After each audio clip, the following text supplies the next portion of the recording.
আমরা এখানে উপস্থিত হয়েছি, মাদ্রাসার পার্শ্ববর্তী এলাকাবাসীর সঙ্গে কথা বলেছি, ভিকটিম ওই মেয়ের মা সহ তার পরিবারের সদস্যদের সঙ্গে কথা বলেছি। এছাড়াও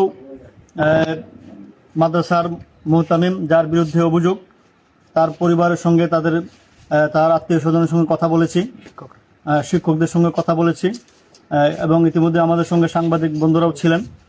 আমরা মোটামুটি তদন্ত করে উভয় পক্ষের সঙ্গে কথা বলে এসেছি। এখন আপনাদের সামনে আমাদের আজকের এই তদন্তের সংক্ষিপ্ত বিষয়গুলো উপস্থাপন করবেন আমাদের নেত্রকোনা জেলার সম্মানিত সাধারণ সম্পাদক হযরত মাওলানা আব্দুল কাইয়ুম সাহেব দামাত বরকাতুহু। আসসালামু আলাইকুম ওয়া রাহমাতুল্লাহি ওয়া বারাকাতুহু। প্রিয় দেশবাসী, কয়েকদিন যাবৎ সোশ্যাল মিডিয়া এবং জাতীয় মিডিয়া সমূহে এবং পত্রপত্রিকায় মদন থানার কাইটাল ইউনিয়নের পাঁচহার গ্রামের একটি মাদ্রাসা আগার মুহতামিম সাহেবকে কেন্দ্র করে নারী গঠিত বিষয় নিয়ে সারা বাংলাদেশ তোলপাড়। সেই সংবাদটা আমাদেরকে ব্যথিত করেছে। একটা শিশু যার বয়স 11 কি 12, সে গর্ভবতী হয়েছে কারো দ্বারা। আমরা ব্যাপক বোর্ড, কেন্দ্রীয় কমিটি এবং জেলা কমিটি, থানা কমিটি, আমরা সেটাকে খুব গুরুত্ব সহকারে নিয়েছি। আমরা উল্লেখ করি যে মাদ্রাসাটাতে আমরা আসি, এই মাদ্রাসাটা এখনও প্রাথমিক স্তরে ব্যাপকের রেজিস্ট্রেশন হওয়ার মতো এখনও পরিবেশ সৃষ্টি হয় নাই। গ্রামের লোকেরা মাদ্রাসার জায়গা দিছে, তারাই গড়দরজা করে মাদ্রাসা পরিচালনা করছে। এই পরিপ্রেক্ষিতে এই ঘটনাকে কেন্দ্র করে যখন এই ঘটনাটা একজন ব্যক্তি থেকে জাতীয় ইস্যুতে রূপান্তরিত হয়েছে এবং কিছু ব্যক্তি সেটাকে মাদ্রাসা, আলেম ওলামা এবং ইসলামের বিপক্ষে ব্যবহার করা শুরু করছে, তখন আমরা সেটাকে তদন্তের জন্য তদন্ত কমিটি আমরা এখানে হাজির হয়েছি।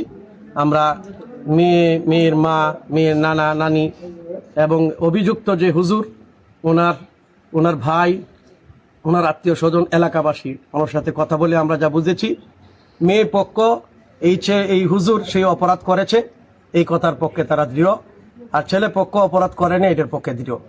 আমরা আশা করি আসলে প্রকৃত অপরাধী কে এটা আমরা এখনো বুঝতে পারি নাই। আর এই মর্মে যেহেতু একটা মামলা হয়েছে, মামলা তদন্তাধীন আছে এবং আমরা আশা করি সরকার দ্রুত তদন্ত করে আসামির ডিএনএ টেস্ট এবং ওই যে সন্তানের, ওই গর্ভস্থ সন্তানের ডিএনএ টেস্ট করার মাধ্যমে প্রকৃত অপরাধীকে চিহ্নিত করা হবে। আমরা আশা করি এই ঘটনাকে কেন্দ্র করে কেউ যেন গোলাপানিতে মাছ শিকারের চেষ্টা না করে, মাদ্রাসা শিক্ষার বিপক্ষে যেন অবস্থান না দেয়। আর কমি মাদ্রাসা কোনো দুর্বল না, এটা একটি শক্তিশালী প্ল্যাটফর্ম। প্রত্যেকটা থানা পর্যায়ে তাদের কমিটি আছে, জেলা কমিটি আছে। এই কমিটি সব মাদ্রাসাগুলোকে পর্যবেক্ষণ করে, দেখাশোনা করে। কেউ যদি মনে করে যে অভিভাবকহীন এই মাদ্রাসাগুলো, এটা ভুল হবে। আমরা নিজেরা পর্যবেক্ষণ করি। একটা মাদ্রাসাকে রেজিস্ট্রেশন দিতে গিয়ে আমরা বহু চিন্তা করি, অনেক কাগজপত্র ফিল আপ করতে হয়। সুতরাং অপরাধী যদি সেই হুজুর যদি অপরাধী হয়ে থাকে, আমরা দৃষ্টান্তমূলক শাস্তি চাই। আর যদি অপরাধী না হয়ে থাকে, তাহলে আমরা যারা অপপ্রচারে মাইতে উঠছে তাদের এই অপপ্রচার থেকে ক্ষান্ত দেওয়ার জন্য আমরা বলি এবং প্রশাসনকে বলবো বিষয়টা গুরুতরভাবে, কঠিনভাবে দেখার জন্য এবং সরকারের কাছে দাবি জানাই বিষয়টার জন্য খুব কমি মাদ্রাসা শিক্ষা বোর্ডের কেন্দ্রীয় কমিটির সাথে যোগাযোগ করে ভালো করে সেটাকে দেখা হয়। এবং আমরা আগামী বৃহস্পতিবার জেলা কমিটির মিটিং, সেখানে তদন্ত রিপোর্ট দিব। আমরা জেলা কমিটিতে, কেন্দ্রীয় কমিটিতে যাবে। আর যেহেতু মাদ্রাসা, আমরা তাদের বিরুদ্ধে ব্যবস্থা নেওয়ার মতো কিছু নাই, অভিযুক্ত ব্যক্তির অপরাধ যেহেতু প্রমাণিত না, আমরা কমি মাদ্রাসা কোনো এমন অধিকারী না যে আমরা তার বিচার করতে পারবো, আইনের আওতায় আনতে হবে। আমরা আশা করি ধর্ষণ বা এই জাতীয় অপরাধের জন্য সর্বোচ্চ শাস্তি সরকার, যে কেউ করুক, সরকার যেন সেটার ব্যবস্থা করে।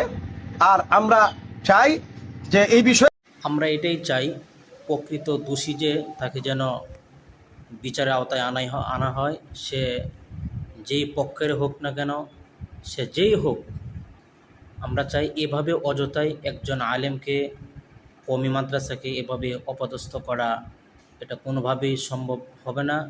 এটা কোনোভাবেই একজন মুসলমানের পক্ষে কাম্য হবে না। তো আমরা চাই যাচাই বাছাই করে এরপরে তাকে সর্বোচ্চ শাস্তির আওতায় আনা হোক। সকলে ভালো থাকবেন। ভিডিওটি সর্বোচ্চ শেয়ার করে দেন ইনশাআল্লাহ।